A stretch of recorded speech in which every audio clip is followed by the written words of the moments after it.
Hi hello నమస్తే welcome back to RSV competitive exams Adda YouTube channel. Friends, మనం ప్రతిరోజు Indian society సబ్జెక్టుకి సంబంధించి chapter wise బిట్స్ని అయితే చూస్తూ ఉన్నాం. ఈరోజు ఈ వీడియోలో మనం వివాహం మరియు బంధుత్వం సంబంధించి మోస్ట్ ఇంపార్టెంట్ బిట్స్ని అయితే చూద్దాం ఫ్రెండ్స్.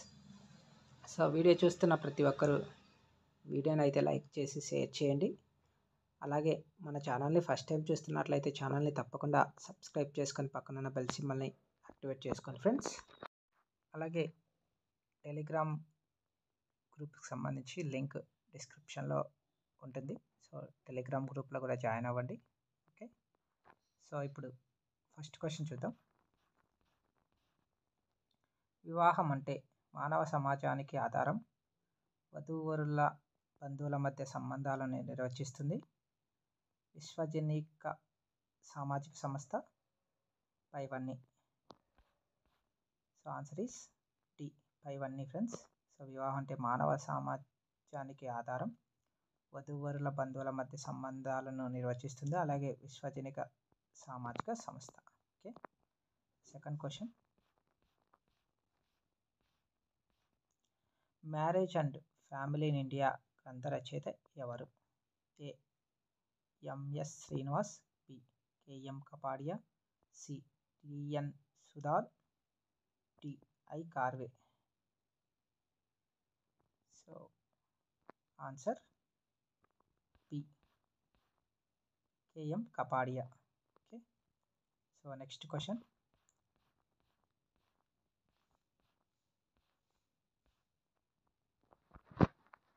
క్రింది వానిలో సరి అయినది ఏది?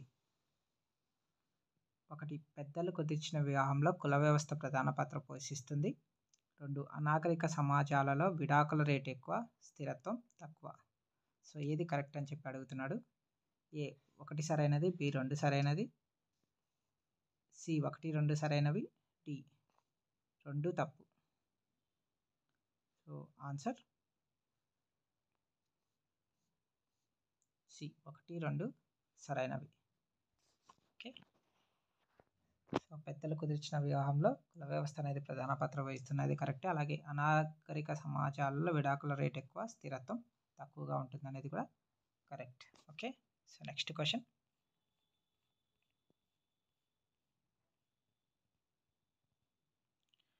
నిమ్న కులానికి చెందిన యువతి ఉన్నత కులానికి చెందిన పురుషుని వివాహం ఆడే పద్ధతిని ఏమంటారు? ఏ బహిర్వివాహం, బి అనులోమ వివాహం, సి అంతర్వివాహం, డి ప్రతిలోమ వివాహం. ఆన్సర్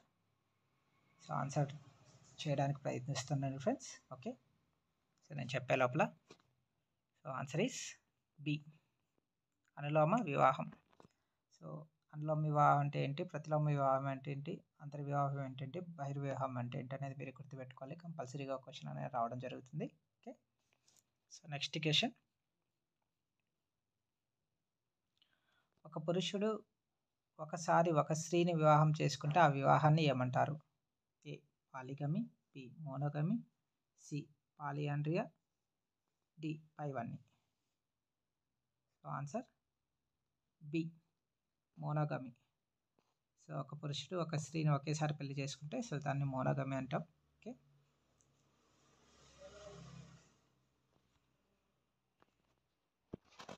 దీన్నే మనం తెలుగులో ఏక వివాహం అంటాం. ఫ్రెండ్స్, టెర్మినాలజీ అనేది కూడా గుర్తుపెట్టుకోవాలి, ఇంగ్లీష్ టెర్మినాలజీ. అప్పుడే మనం ఆన్సర్ అనేది కరెక్ట్ చేయగలం. ఎందుకంటే ఇంగ్లీష్ టెర్మినాలజీ, ఇంగ్లీష్ క్వశ్చన్స్నే ప్రామాణికంగా తీసుకుంటారు కాబట్టి ఇంగ్లీష్ టెర్మినాలజీ అనేది పక్కాగా మనకి ఐడియా ఉండాలి ఫ్రెండ్స్. కాబట్టి మీరు చదువుకునేటప్పుడే ఇంగ్లీష్ టెర్మినాలజీ గుర్తుపెట్టుకోవాల్సి ఉంటుంది. Okay, next question. ఒక వ్యక్తి యొక్క భార్యలు సొంత అక్క చెల్లెళ్ళు కానప్పుడు ఆ వివాహ రూపాన్ని ఏమంటారు? A sororal polygyny, B non sororal polygyny, C serial polygyny, D పైవేవి కావు. Right answer B non sororal polygyny. సొంత అక్క చెల్లెళ్ళని పెళ్లి చేసుకుంటే సో దాన్ని సరోరల్ పాలిగైన్ అంటారు. సో కాకపోతే నాన్ సరోరల్ పాలిగైన్ అని చెప్పి చెప్తాం. Okay, so next question.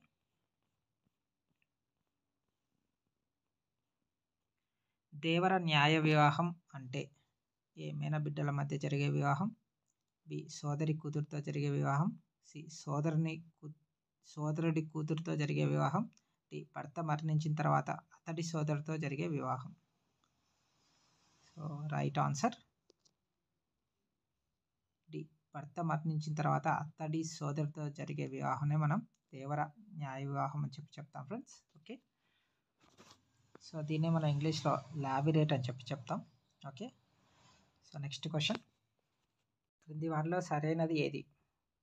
ఒక స్త్రీ ఒకే కుటుంబానికి చెందిన సోదరులను భర్తలుగా కలిగి ఉండటాన్ని సోదర బహుభర్తత్వం అంటారు. 2 నీలగిరి తోడాలలో ఈ రకమైన వివాహం కనపడుతుంది. సో సరైన వాక్యం ఏంటని అడుగుతున్నాడు. అందులో ఏ 1 మాత్రమే సరైనది, బి 2 మాత్రమే సరైనది, బి 1, 2 సరైనవి, డి 2 తప్పు. సో ఆన్సర్ సి 1, 2 కరెక్టే. So next question. భారతదేశంలోని దాదాపు అన్ని ఆదిమత్యగలు పాటించే వివాహ విధానం ఏ బహిర్వివాహం, బి బహుభారిత్యం, సి స్థైరిత్వం, డి అంతర్వివాహం. సో ఆన్సర్ డి అంతర్వివాహం. సో అన్ని ఆదిమత్యగలు పాటించే వివాహం ఏంటంటే అంతర్వివాహం. సో మనం అంతర్వివాహం అంటే ఏంటి, బహిర్వివాహం అంటే ఏంటి అనేది గుర్తుపెట్టుకోవాలి. సో అంతర్వివాహం అంటే జీవిత భాగ్యస్వామిని అన్య సమూహాల నుండి కాకుండా సొంత సమూహం నుండి స్వీకరించడాన్నే సో మనం అంతర్వివాహం అంటాం. అలాగే బహిర్వివాహం అంటే సో వ్యక్తి తన బంధువర్గ సమూహం నుండి కాకుండా తన సామాజిక వర్గానికి చెందిన ఇతర బంధువర్గ సమూహం నుంచి వివాహం చేసుకోవడాన్ని మనం బహిర్వివాహం అని చెప్పి చెప్తాం. ఓకే, ఈ 2 గుర్తుపెట్టుకోవాలి ఫ్రెండ్స్. Okay, so next. వివాహాల్లో ఒక పద్ధతైన మూత ఎవరిలో కనిపిస్తుంది? ఏ హిందువులు, బి క్రైస్తవులు, సి ముస్లింలు, డి బౌద్ధులు. సో రైట్ ఆన్సర్ సి ముస్లింలలో కనపడుతుంది. Okay, so next question. ముస్లింలలో వివాహం రద్దు చేసుకోవడాన్ని ఏమంటారు? ఏ తల్వండి, బి తల్వార్, సి ఇద్దత్, డి తలాక్. సో రైట్ ఆన్సర్ డి తలాక్. Okay, so next question. క్రింది వానిలో సరికాని జత ఏది?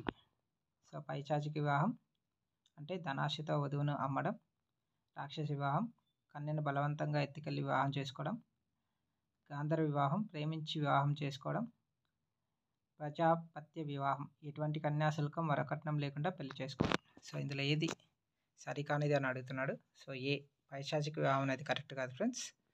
సో మిగతావన్నీ కరెక్టే. సో రాక్షస వివాహం అంటే కన్యను బలవంతంగా ఎత్తుకెళ్ళి వివాహం చేసుకోవడాన్ని రాక్షస వివాహం అంటారు.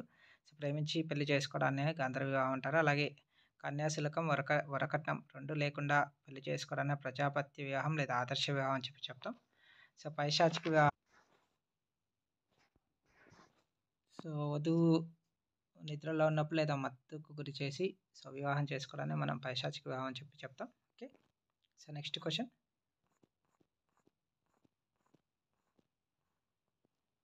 వివాహిత ముస్లిం మహిళా హక్కుల పరిరక్షణ చట్టం 2019 ప్రకారం సరైనది ఏది?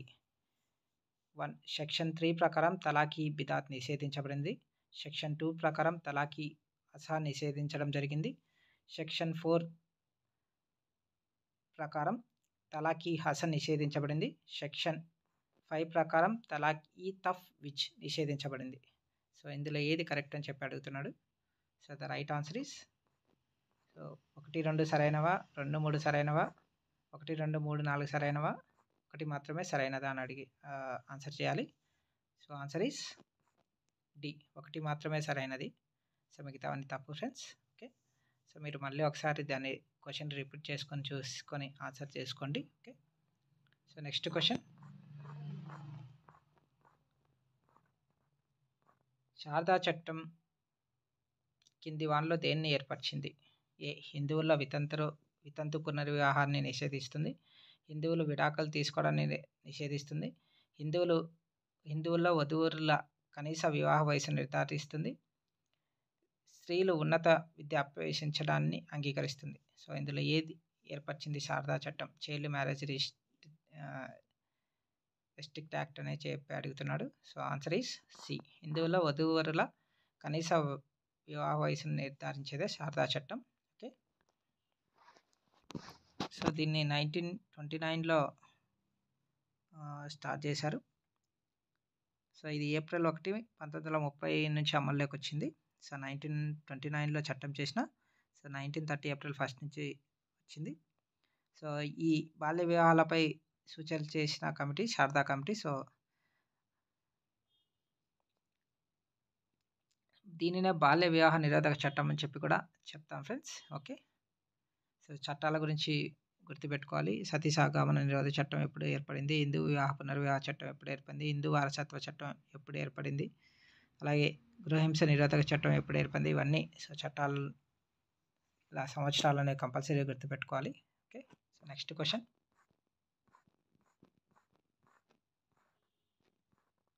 బంధుత్వం అనే పదాన్ని ప్రాచీన చట్టం అనే గ్రంథంలో మొదటిసారిగా ఉపయోగించింది ఎవరు?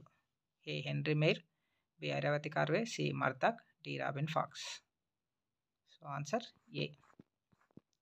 బి. ఐరావతి కార్వే. సో ఐరావతి కార్వే అని ఆయన సో బంధుత్వం అనే పదాన్ని ప్రాచీన చట్టం అనే గ్రంథాల్లో ఫస్ట్ తెలపడం జరిగింది. ఓకే, సో మీరు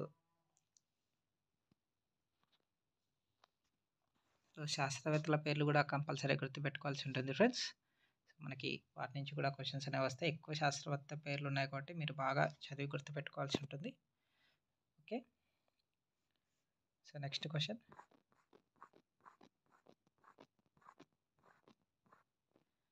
భార్య, భర్త, తండ్రి, కొడుకు కింది ఏ బంధుత్వానికి చెందినవారు? ఏ. ప్రాథమిక బంధుత్వం, బి. ద్వితీయ బంధుత్వం, సి. తృతీయ బంధుత్వం, డి. పైవేవి కావు. రైట్ ఆన్సర్ ఏ. ప్రాథమిక బంధుత్వం. So next question. క్రింది వానిలో బంధుత్వం అన్వయ పదాన్ని గుర్తించండి. ఏ. నాన్న, బి. అమ్మ, సి. అక్క, డి. మా నాన్న. So answer D. మా నాన్న. సో బంధుత్వ అన్వయ పదం ఏంటంటే మా నాన్న. So next question. So Gluckman అను అతని ప్రకారం సోదరిని సూచించే ఆంగ్ల పదం ఏంటి? So A F, B S, C Z, D H. So answer C. Z. So సోదరికి సూచించే ఆంగ్ల పదం ఏంటంటే Z. Okay, so next question. ఇద్దరి సోదరి మనుల యొక్క పిల్లలు ఏ. మాతృవంశీయ సజాతి బంధువులు, బి. పితృవంశీయ సజాతి బంధువులు, సి. ద్వంద్వవంశీయ సజాతి బంధువులు, డి. ఉభయ వంశీయ సజాతి బంధువులు. సో ఆన్సర్ ఏ. మాతృవంశీయ సజాతి బంధువులు. Okay, so last question friends. ఇందులో కింది వానిలో ఎవరు వైవాహిక మరియు ఏకరక్త బంధువులు? ఏ. మేనరికం వివాహం చేసుకున్నవారు, బి. బహిర్వివాహం చేసుకున్నవారు, సి. అంతర్వివాహం చేసుకున్నవారు, డి. ఏది కాదు. సో రైట్ ఆన్సర్ ఏ. మేనరికం వివాహం చేసుకున్నవారు సో వైవాహిక మరియు ఏకరక్త బంధువులు అవుతారు ఫ్రెండ్స్. ఓకే, సో ఇవి సో వివాహం మరియు బంధుత్వానికి సంబంధించిన most important bits. So next వీడియోలో మనం సో వేరే చాప్టర్కి సంబంధించిన ఇంపార్టెంట్ బిట్స్ని అయితే చేద్దాం ఫ్రెండ్స్. సో వీడియో నచ్చినట్లయితే తప్పకుండా లైక్ చేసి షేర్ చేయండి. Thank you.